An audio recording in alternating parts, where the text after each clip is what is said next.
Ooh, he gives me the heebie-jeebies. What do you think of death row felons in their last meals? What do I think about that? That's a loaded question. I love these. So today we're going to be trying and rating the last meals of some infamous criminals Okay. on death row. So if they're not all killers, I'm kind of curious what other things they've done that are so bad. Wesley Allen Dodd. He's kind of serving. Like, I don't want to say that because I don't know what he's done yet. Swanky mustache there. Wesley Allen Dodd was both a sex offender and serial killer. Never mind. He began his sex offenses at the age of 13, molesting several children over the course of his life. Oh my god. However, that proclivity turned violent in his late 20s when he both sexually assaulted and murdered 3 young boys. He kept a thorough diary with all his exploits as well as graphic photos and was quickly convicted and sentenced to death. Good. F***ing good. Pretty curious as to what his last meal would be. Hey, yo. For his last meal, he requested broiled salmon and fried potatoes before he was hanged. Okay, I can't hate this. I do like salmon. Power to you, Wesley. In this particular environment, not in the, whatever. I love salmon though, so I will be enjoying this. This is a trip. I'm just looking at this last meal. You know what? I feel wrong eating this. How would you rate this and why? I'm gonna give this like a 7 I'll give it a 7. because I personally love potatoes and salmon. It's good. Could be better. It makes sense. It's a bit on the basic side. Salmon's good. I'll give it a 5. I'd give this a 5. I give it a 5. Yeah, Wesley gets a 0 though. Why does he look like he just ate a lemon? Andrew Chan was not a serial killer or murderer. Oh. He was an Australian man who was part of the Bali Nine, an international drug trafficking operation that smuggled heroin out of Indonesia. He was executed by firing squad after all of his appeals for clemency were dismissed by the Indonesian president, who had a very hardline position against drugs. People don't get the death penalty for like way worse. Okay, Andrew! That's what I'm talking about. For his last meal, he requested KFC. Oh my gosh. No, this is my first time having KFC. Oh, that's good. There's something about picking up a KFC leg and just getting into it. Oh, it's so good. This is happiness on a plate. It does taste kind of like childhood. Don't be pretentious. Don't get salmon, you know? It's very filling, very enjoyable. It's a staple. Give it a 4. It's an okay meal. I grew up on KFC. This is a 10 out of 10. Go a little more elaborate, you know? Final answer, 8 out of 10. Okay, so there are things I would like more, so I'm gonna give this like a 5. An 8, because this is the first person who's asked for fast food so far. Ladies, come on, girl boss. Wrong situation. She's giving me I Love Lucy vibes. Like 50s old Hollywood movie star. Barbara Bloody Babs Graham.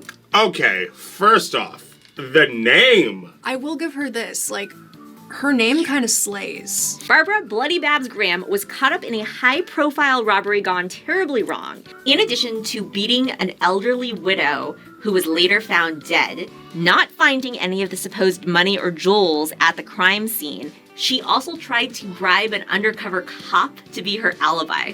Damn. Her last words were, "Good people are always so sure they're right."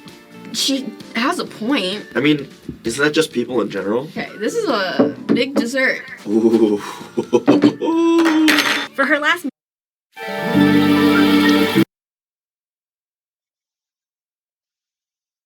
decadence, a milkshake and a chocolate sundae. I love dessert. I'm like a huge ice cream girl. Milkshakes. You even got the maraschino cherries. This feels like a bit of an overkill, but in some weird way it fits. You got the same thing twice in about a 30-minute time span. I like this one.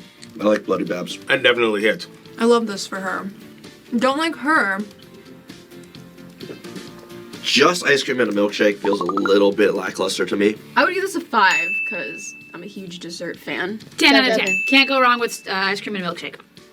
Huge dessert fan, and it only gets like a 50-50, like a failing score. What? I'd give it like a 6, only because I know that for me, I couldn't finish this. I really can't tell if it's just because, like, I'm really in the mood for this right now, but, like, I give it a 9 out of 10. I'm personally an ice cream person. I'm going to give this a 6. Ooh, he gives me the heebie-jeebies. There's something about his eyes that are a little creepy to me. I don't like his face already. Francis Two Gun Crowley was a bank robber, car thief, and murderer who, after a 3-month crime spree, was finally captured in a 2-hour shootout. He was executed by electric chair in 1932. He was only 19 at the time. Holy sh**, he was a kid. So we got robbery, thievery, murder, 2-hour shootout. Whoa. Oh, this is what I'm talking about now. His last meal request was highly specific: steak and onions, french fries, apple pie, ice cream, and melted ice cream. Of all of this, that part don't make no sense. Okay, come on, creativity. So this is melted ice cream. This is what I call the last meal. You can order a meal and dessert. Did the other people know that? Grandpa on a Sunday, I feel like. Okay, this guy's making good choices now. The melted ice cream, though. I'm mad. That's actually really nice. That just seems so sociopathic. Creativity on this one, super fun. This man is clinically insane. You ready for me to make you hate him? I guess. While he was robbing and attempting to murder one guy, he was thwarted by that guy's dog, Trixie. But That's of great. course, he shot the dog on his way out. To the electric chair. Number 1 rule: don't shoot the dog. Bring him back from the electric chair, like revive him, and then electrocute him again. Also, he murdered many Yeah, people. yeah. But dogs. No, forget the people. He killed a dog. You're not point in killing the dog. 0 out of 10, I don't care. I'd give this a solid 9. You actually got a full last meal. You did everything. So I gotta give this a 10 out of 10. This is the most complete meal.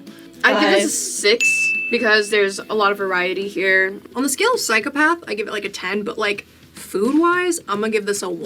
It's crazy because he looks like a very distinguished man. I have no idea what Sir Isaac Newton looks like, but if you told me this man was him, I would believe you. An Irish nationalist and a diplomat, Sir Roger Casement was tried and executed for treason during World War I. Oh. He attempted to gain military aid for the 1916 Easter Rising insurrection that sought for Irish independence during the war. See, like, I don't even feel like he was doing anything bad now. And before this, he worked in Africa where he conducted important investigations into human rights abuses and was knighted for his activism. So he was actually like doing good things. And these are the people we're killing? Oh, is it the Jesus body? Is this like a religious thing? Is this communion? This feels Catholic. 1 communion wafer? So his last request, Holy Communion, he embraced Catholicism right at the end and he received both his first and last communion just before execution. Like he didn't even get executed on a full stomach. I feel like if I'm not religious, I'm not allowed to eat this. What a poet! You know, you would think that he would have wanted to like eat food. I was raised Catholic, so this is like very sacred and like holy. It's so funny. Well, I mean, I was baptized Catholic, so. But of course. Guess it's the first time for everything, right? It's very dry. You know, when you do this, you gotta do like the sign of the cross. So I just bite into it. I don't know how Catholicism works. You're not supposed to chew it. You're supposed to let it just like melt in your mouth. Crunchy. I love styrofoam. I really like this guy now. It's like he wasn't even a bad person. Everyone knows communion wafers are trash. But 10 out of 10. The poetry of it all. in lieu of what he did, this is a 10. Food-wise, this is a 1. Person-wise, I give him a 10. As a story, I would give this like, I would rate this a 7. As for just food, like nothing behind it, I give it like a 1 also. This looks like a dad that I would find at like a hardware store. Whose dad is this? Samuel Russell Flippin was potentially wrongfully convicted of murder of his 2-year-old stepdaughter, whom the prosecution had argued he'd beaten to death. He was convicted only on circumstantial evidence and firmly maintained his innocence right up until the end. Damn, if it was true that he really didn't do anything, that has to absolutely suck. What happened to innocent until proven guilty? Cute. Oh, okay. Oh. Oh, His last meal, he requested popcorn, shrimp, hush puppies, french fries, and a Coke. He likes him some fried food. A lot of fried food, a lot of comfort food. Totally get it. It's not a bad meal. I mean, another solid choice for a final meal. Man, fried on fried on fried. How did they actually manage to put somebody on death row without solid proof that he did it? no one even cares to like look into it like even further, unless like you're making a podcast. I would enjoy this. I'm gonna give it a 9. I don't know. Yeah, there's no like flavor, there's no creativity. Maybe like 7 out of 10. Oh, this kind of makes me sad, but I'm gonna give it like a 6. I'll put this at a 6. I'd give it a 4, just because like it's a lot of fried food. We've tallied up the scores, and Bloody Babs, with her milkshake and chocolate sundae at the very least, had the best taste in food. Love that for her. As they should. Don't kill people. Don't do anything that you're gonna go to prison for. Thank you guys so much for watching. Did you enjoy learning about these unique last meals? Let us know in the comments below. And let us know what other challenges you want to see on People vs. Food. As always, make sure to subscribe and tell all your friends. Bye.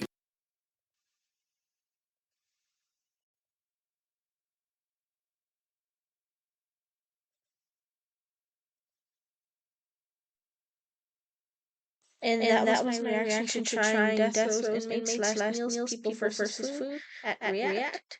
My name is Diana, aka Carmen.